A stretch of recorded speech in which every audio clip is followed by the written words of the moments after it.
ভয়ের মহল এফএম।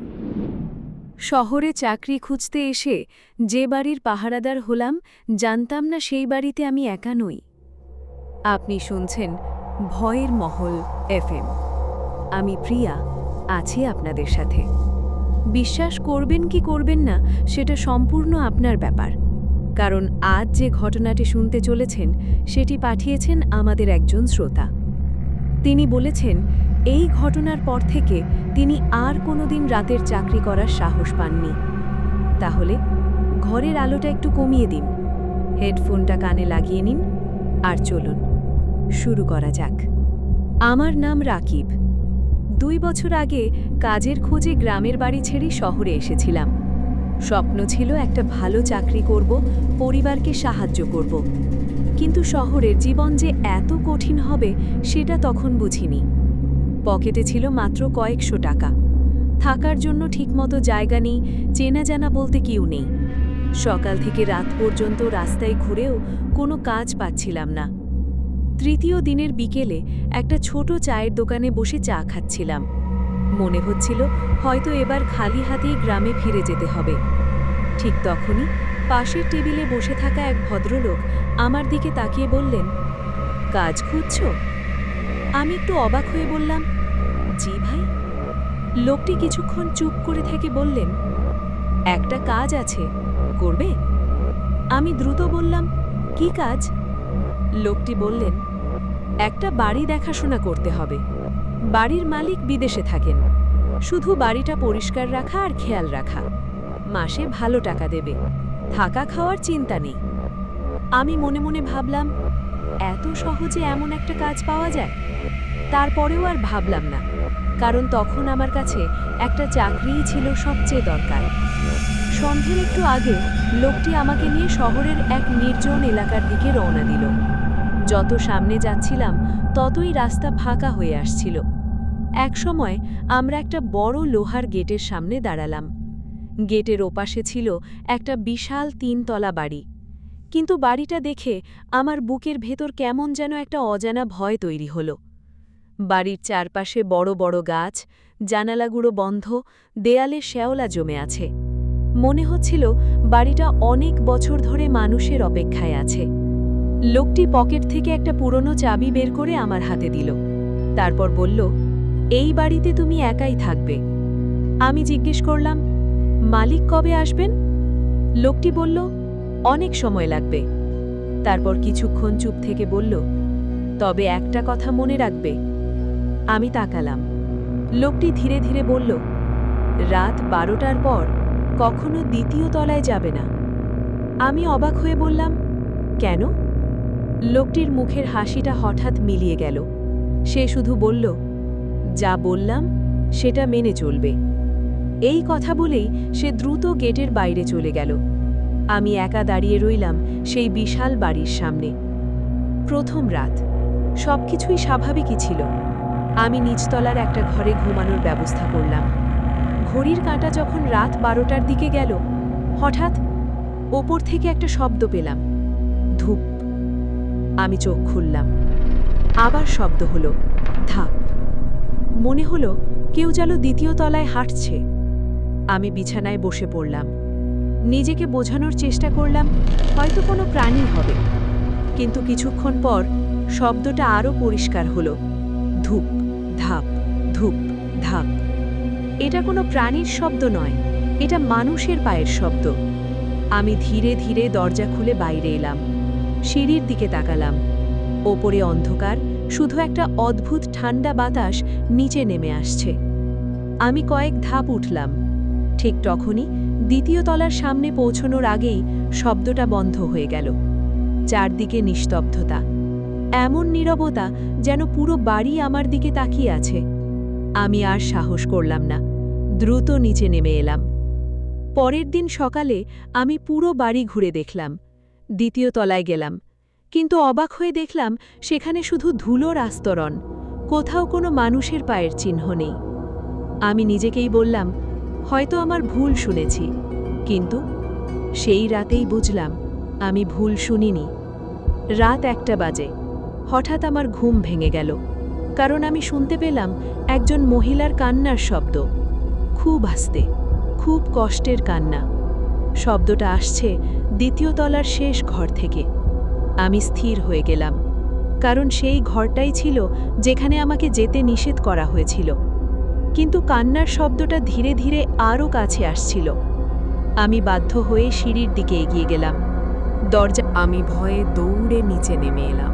মনে হচ্ছিল আমার বুকের ভেতর থেকে হৃৎপিণ্ডটা যেন বেরিয়ে আসবে। সারা রাত আর এক মুহূর্ত চোখ বন্ধ করতে পারিনি। যতবার চোখ বন্ধ করার চেষ্টা করেছি, ততবারই কানের কাছে সেই একই ফিসফিস শব্দ ভেসে এসেছে, দরজা খুলো না। ভোরের আলো ফুটতেই আমি সিদ্ধান্ত নিলাম, যে লোকটা আমাকে এই চাকরিটা দিয়েছিল আজই তাকে সব বলবো। ফোনটা বের করে নম্বরে কল দিলাম। অনেকক্ষণ রিং হওয়ার পর ওপাশ থেকে পরিচিত সেই কণ্ঠস্বর শোনা গেল। আমি কাঁপা গলায় বললাম, ভাই, এই বাড়িতে কিছু একটা আছে, আমি আর এখানে থাকতে পারবো না। লোকটা অদ্ভুত শান্ত গলায় বলল, আর মাত্র একটা রাত থাকো, তারপর তুমি নিজেই সব বুঝে যাবে। আমি অবাক হয়ে বললাম, আপনি কি আগে থেকেই সব জানতেন? কিন্তু আমার প্রশ্নের কোনো উত্তর না দিয়ে সে ফোনটা কেটে দিল। সারা দিন আমার মাথায় শুধু একটা কথাই ঘুরছিল, সে কি জানে যা আমি জানি না। বিকেলের দিকে বাড়ির বাইরে একটু হাঁটতে বেরোলাম। ঠিক তখনই পাশের বাড়ির বারান্দা থেকে এক বৃদ্ধ আমাকে ডাকলেন। আমি কাছে যেতেই তিনি চারপাশে তাকিয়ে নিচু গলায় বললেন, তুমি কি ওই বাড়ির নতুন পাহারাদার? আমি মাথা নাড়তেই তার মুখটা ফ্যাকাশে হয়ে গেল। তিনি বললেন, যত তাড়াতাড়ি পারো এই বাড়ি ছেড়ে চলে যাও। আমি জিজ্ঞেস করলাম, কেন? বৃদ্ধ দীর্ঘশ্বাস ফেলে বলতে শুরু করলেন, আজ থেকে প্রায় 10 বছর আগে ওই বাড়িতে এক ধনী ব্যবসায়ী তার স্ত্রী আর 6 বছরের মেয়েকে নিয়ে থাকতেন। এক রাতে হঠাৎ মেয়েটা নিখোঁজ হয়ে যায়। অনেক খোঁজাখুঁজির পরও তার কোনো খোঁজ মেলেনি। মেয়েকে হারিয়ে তার মা ধীরে ধীরে মানসিক ভারসাম্য হারিয়ে ফেলেন। তিনি সারা দিন বাড়ির প্রতিটি ঘরে ঘুরে বেড়াতেন আর সবাইকে একটাই প্রশ্ন করতেন, আমার মেয়েকে দেখেছ? কয়েক মাস পর দ্বিতীয় তলার শেষ ঘর থেকে তার ঝুলন্ত মৃতদেহ উদ্ধার করা হয়। তারপর থেকেই রাত হলেই ওই বাড়িতে কান্নার শব্দ শোনা যায়, আর মাঝে মাঝে একজন সাদা কাপড় পরা মহিলাকে দ্বিতীয় তলায় ঘুরে বেড়াতে দেখা যায়। বৃদ্ধের কথা শুনে আমার পুরো শরীর ঠান্ডা হয়ে গেল। তবুও মনের ভেতর একটা প্রশ্ন থেকেই গেল, যদি সত্যিই ওই মহিলার আত্মা থেকে থাকে, তাহলে সে আমাকে বারবার দরজা খুলো না বলল কেন? কোন দরজা? আর দরজার ওপাশে কি আছে? সেই প্রশ্নের উত্তর জানতেই আমি সিদ্ধান্ত নিলাম, আজ রাতেই সব রহস্যের শেষ দেখে ছাড়ব। রাত ঠিক 12টা। পুরো বাড়ি আবারও অস্বাভাবিক নীরব। হাতে টর্চ আর সেই পুরনো চাবিটা নিয়ে আমি ধীরে ধীরে দ্বিতীয় তলার শেষ ঘরের দিকে হাঁটতে শুরু করলাম। দরজার সামনে দাঁড়াতেই হঠাৎ ভেতর থেকে একটা ছোট্ট শিশুর হাসির শব্দ ভেসে এলো।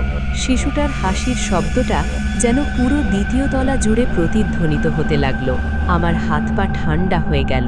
তবুও এত দূর এসে আর পেছনে ফিরতে মন সায় দিল না। কাঁপতে কাঁপতে দরজার হাতলে হাত রাখলাম। ঠিক তখনই ভেতর থেকে আবার সেই নারী কণ্ঠ খুব আস্তে, খুব কষ্টের সুরে বলল, চলে যাও, এখনো সময় আছে। আমি কয়েক সেকেন্ড স্থির হয়ে দাঁড়িয়ে রইলাম। মনে হচ্ছিল কেউ যেন আমাকে বাঁচিয়ে দিতে চাইছে, কিন্তু মনের ভেতরের কৌতূহলটা তখন ভয়ের থেকেও বড় হয়ে গেছে। ধীরে ধীরে দরজাটা ঠেলে খুললাম। ক্যাচ! দরজা খোলার শব্দটা পুরো বাড়িতে ছড়িয়ে পড়ল। ভিতরে ঢুকতেই মনে হলো যেন আমি অন্য এক জগতে চলে এসেছি। ঘরটা বরফের মতো ঠান্ডা, দেয়ালের রং উঠে গেছে। ছাদের এক কোনায় বিশাল একটা মাকড়সার জাল। মেঝেতে পড়ে আছে একটা ভাঙা পুতুল, কয়েকটা পুরনো রঙিন বল আর ধুলো মাখা একটা ছোট্ট জুতো। মনে হচ্ছিল এগুলো বহু বছর ধরে কেউ স্পর্শ করেনি। ঠিক তখনই ঘরের মাঝখানে রাখা কাঠের দোলনাটা নিজে নিজেই দুলতে শুরু করল, ধীরে, তারপর একটু জোরে, তারপর আরও জোরে। কিন্তু দোলনায় কেউ নেই। আমি টর্চের আলো ফেলতেই দোলনাটা হঠাৎ থেমে গেল। পুরো ঘরে আবার নেমে এলো ভয়ঙ্কর নীরবতা। হঠাৎ আমার পেছনে কারোর নিঃশ্বাসের শব্দ। মনে হলো কেউ ঠিক আমার ঘাড়ের কাছে দাঁড়িয়ে আছে। আমি ধীরে ধীরে পেছনে ফিরলাম। কেউ নেই, কিন্তু দেয়ালের পুরনো আয়নায় স্পষ্ট দেখতে পেলাম আমার পেছনে একজন সাদা কাপড় পরা মহিলা দাঁড়িয়ে আছেন। আমি ভয়ে ঘুরে দাঁড়ালাম, কিন্তু ঘুরতেই সেখানে কেউ নেই। আবার আয়নার দিকে তাকালাম। মহিলাটা এবার আরও কাছে। তার মাথার চুল মুখের ওপর ঝুলে আছে, মুখ দেখা যাচ্ছে না। তিনি ধীরে ধীরে তার ডান হাতটা তুললেন আর আঙুল দিয়ে ঘরের এক কোণ দেখালেন। আমি কাঁপতে কাঁপতে সেদিকে টর্চের আলো ফেললাম। দেখলাম একটা পুরনো কাঠের আলমারি। আলমারিটার দরজা অল্প ফাঁকা হয়ে আছে। ভিতর থেকে মনে হলো কেউ খুব আস্তে কাঁদছে। আমি কয়েক পা এগিয়ে গেলাম। প্রতিটি পদক্ষেপের সঙ্গে কান্নার শব্দটা আরও স্পষ্ট হয়ে উঠতে লাগল। ঠিক যখন আলমারির দরজায় হাত রাখলাম, তখনই পেছন থেকে সেই মহিলার ভয়ঙ্কর চিৎকার পুরো বাড়িটা কাঁপিয়ে দিল। আমি আতঙ্কে ঘুরে দাঁড়ালাম, আর যা দেখলাম সেটা দেখে আমার শরীরের রক্ত যেন মুহূর্তেই বরফ হয়ে গেল। আমি আতঙ্কে ঘুরে দাঁড়ালাম, আর যা দেখলাম সেটা দেখে আমার বুকের ভেতরটা যেন হিম হয়ে গেল। সাদা কাপড় পরা সেই মহিলাটি এবার একদম আমার সামনে দাঁড়িয়ে। ধীরে ধীরে তিনি মুখ থেকে চুল সরালেন। চোখ দুটো একেবারে কালো, মুখে শুকিয়ে যাওয়া রক্তের দাগ, আর চোখ বেয়ে যেন অবিরাম পানি গড়িয়ে পড়ছে। তিনি আমার দিকে তাকিয়ে কাঁপা গলায় বললেন, আমার মেয়েকে কেউ খুঁজে দেয়নি। এরপর তিনি আবার আলমারিটার দিকে ইশারা করলেন। আমি ভয়ে কাঁপছিলাম, তবু কি যেন এক অদ্ভুত শক্তি আমাকে আলমারিটার দিকে টেনে নিয়ে যাচ্ছিল। আমি ধীরে ধীরে আলমারির দরজাটা খুললাম। দরজা খুলতেই একটা প্রচণ্ড দুর্গন্ধ বেরিয়ে এলো। টর্চের আলো ফেলতেই দেখলাম ভিতরে একটা ছোট্ট গোলাপি রঙের ফ্রক, একটা ছেঁড়া পুতুল আর একটা পুরনো ডায়েরি। ডায়েরিটা খুলতেই প্রথম পাতায় লেখা ছিল, যদি কেউ এটা পড়ো তাহলে সত্যিটা সবাইকে জানিয়ে দিও। আমি কাঁপতে কাঁপতে পরের পাতাগুলো পড়তে শুরু করলাম।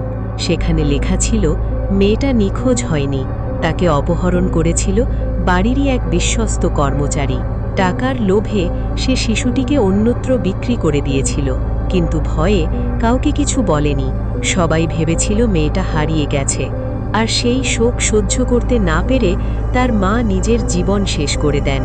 ডায়েরির শেষ পাতায় শুধু একটা লাইন লেখা ছিল, সত্যিটা প্রকাশ পেলেই আমি মুক্তি পাব। আমি পড়া শেষ করতেই হঠাৎ পুরো ঘরটা কেঁপে উঠল। জানালাগুলো একসাথে খুলে গেল। প্রচণ্ড ঠান্ডা বাতাস বইতে লাগলো। আমি ভয়ে চোখ বন্ধ করে ফেললাম। কয়েক সেকেন্ড পর সবকিছু একদম শান্ত। চোখ খুলে দেখি ঘরের ভিতর আর কেউ নেই। দোলনাটা থেমে গেছে, ঘরের ঠান্ডাও যেন মিলিয়ে গেছে। আমি ধীরে ধীরে নিচে নেমে এলাম। সকাল হওয়ার সঙ্গে সঙ্গে পুলিশকে সব খুলে বললাম। ডায়েরিটাও তাদের হাতে তুলে দিলাম। কয়েক মাস তদন্তের পর ডায়েরিতে লেখা ঘটনাগুলোর সত্যতা প্রমাণিত হয়। বহু বছর আগে নিখোঁজ হওয়া শিশুটির রহস্যেরও সমাধান হয়। সেই দিনের পর আর কখনো সেই বাড়ি থেকে কান্নার শব্দ শোনা যায়নি। লোকজন বলতে শুরু করল, অবশেষে সেই মায়ের আত্মা শান্তি পেয়েছে। কিন্তু আজও একটা প্রশ্নের উত্তর আমি খুঁজে পাইনি। যে লোকটা আমাকে এই চাকরিটা দিয়েছিল সে কে? কারণ পরে জানতে পারলাম এই বাড়ির শেষ কেয়ারটেকার আজ থেকে প্রায় 5 বছর আগেই মারা গিয়েছিল। তাহলে সেদিন আমাকে বাড়ির চাবিটা কে দিয়েছিল? আজও গভীর রাতে কখনো কখনো আমার মোবাইলে একটা অচেনা নম্বর থেকে ফোন আসে। ফোনটা ধরলেই কয়েক সেকেন্ড নীরবতা, তারপর একটা ছোট্ট মেয়ের হাসি, খিলখিল খিলখিল, আর তারপরই লাইনটা কেটে যায়। আপনি শুনছিলেন ভয়ের মহল FM। আমি প্রিয়া, আজ এখানেই বিদায় নিচ্ছি। যদি গল্পটি আপনাদের ভালো লেগে থাকে তাহলে অবশ্যই শেয়ার করবেন, আর এমনই গা ছমছামে ভৌতিক গল্প শুনতে সঙ্গে থাকুন ভয়ের মহল FM-এর, কারণ পরের গল্পটি হয়তো আপনারই পাঠানো।